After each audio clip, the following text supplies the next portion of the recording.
जी आप आइए, आप भी मंचासीन हो जाइए, नहीं तो कुर्सी पर बैठिए। ये हमारे महादेव जी देखिए बनारस से आए हैं तो ये पीछे खड़े हैं, ऐसे तो अच्छा नहीं लग रहा। आप आइए कुर्सी पर बैठिए। और कि तेरा दर तो हकीकत में दुखियों का सहारा है, दरबार तेरा मैया, दरबार तेरा मैया, दरबार तेरा मैया, जन्नत का नजारा है, दरबार तेरा मैया, जन्नत का नजारा है।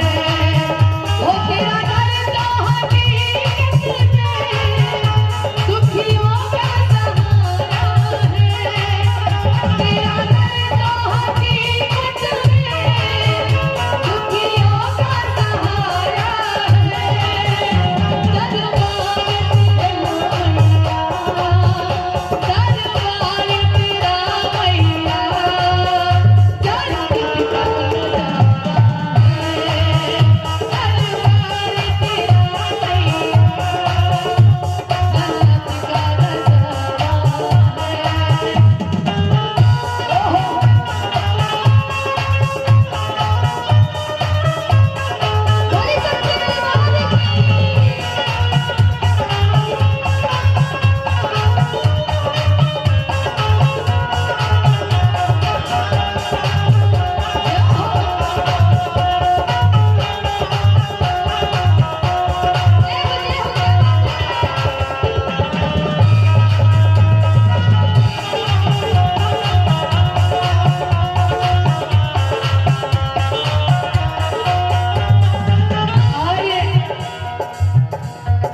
सब भक्त हर साल माई के दरबार में आते हैं, खासकर हम लोग भी आते हैं। 5 साल से हम भी आते हैं।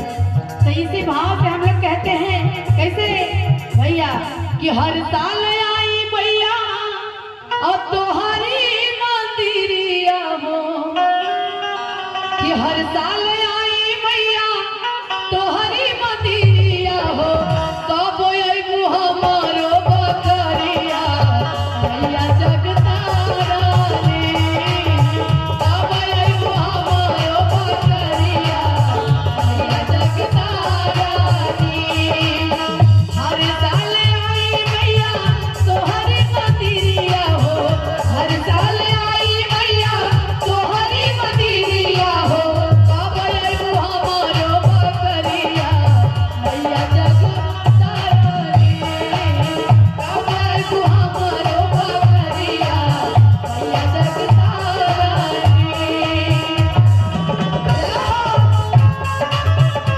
क्या बात है, जय हो, जय हो।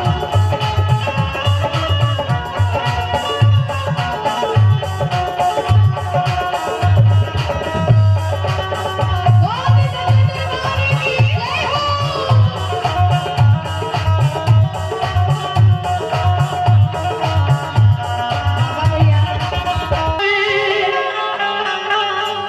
कि ऊंचे पर्वत से मैया आ जाली हो, और सब लोग मीठी मीठी ताली बजाइएगा।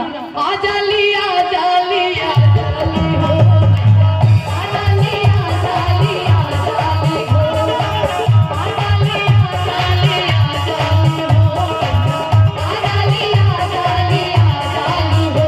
सोने वाले ना बुलावे किस्मत ना सुनावे, सोने वाले ना बुलावे किस्मत ना सुनावे, ओही मूर्ति में मैया समा जाली हो।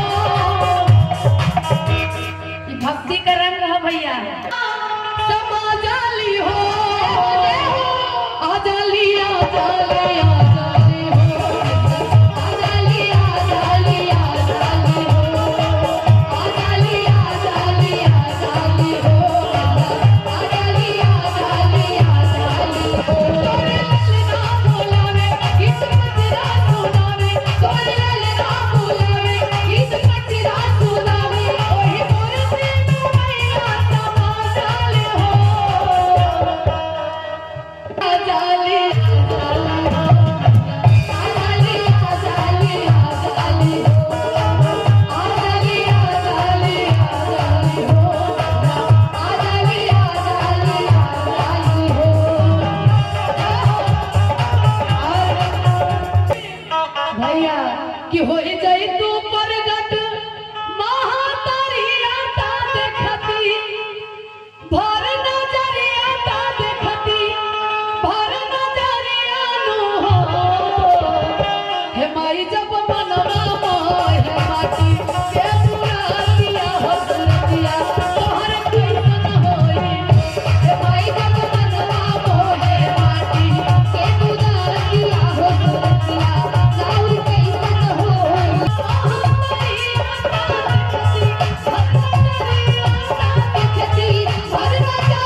परम आदरणीय लक्ष्मी के